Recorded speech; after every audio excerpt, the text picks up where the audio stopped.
So our next video is going to take a look at how we get a representation of a real-life force onto the wargame table. So we've got here, this is a great book by the historian James Holland, Brothers in Arms. It's a history of the Sherwood Rangers, which is an armoured tank regiment who fought their way from the D-Day landings throughout the campaign then from 44 onwards.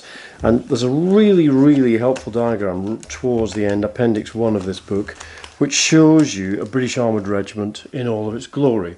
And it shows that you've got all the headquarters activity, the support vehicles, the tanks themselves.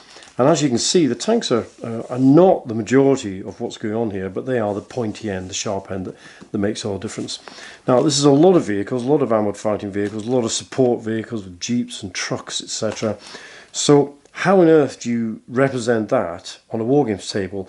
Well, if you remember one of the previous videos, we mentioned that we use a 1:5 scale, broadly speaking, but we want to try and keep the different elements in harmony. And obviously, because it's a war game we're fighting and not actually a big logistical long tail campaign, we're more focused on this bit than we are on all these other bits, because these bits are the bits that aren't taking part in the clashing at the front with the guns firing each other. So for a war game table, you're really going to focus on the stuff at the top here.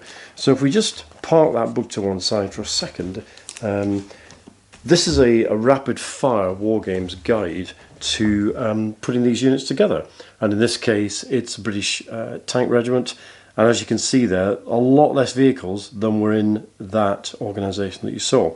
But to bring this a bit more to life, I thought I'd bring onto the table what that looks like in real life. So this is the Armoured Tank Regiment. We'll just get them lined up for you there. So that is the Armoured Tank Regiment, and what this shows is we've scaled everything down now for the tabletop. So we've got the three troops of tanks here. They split down into two ordinary Shermans and a Firefly. That's the longest 17-pounder gun, capable of knocking out any German armour. So there's three of those. Little bit of reconnaissance armoured car action there, a scout car, the Humber Dingo scout car. Then you've got the headquarters tank. This represents the anti-aircraft part of the Armoured Tank Regiment. That's a Crusader anti-aircraft weapon. And then here's a Sherman ARV armoured recovery vehicle, representing the Royal Engineers and the people who repair the tanks. So once again, I'm going to show here the breakdown that James Holland gives in his book. And here you can see there's the anti-aircraft tanks there. So they're not 1:5 representations, just one model there.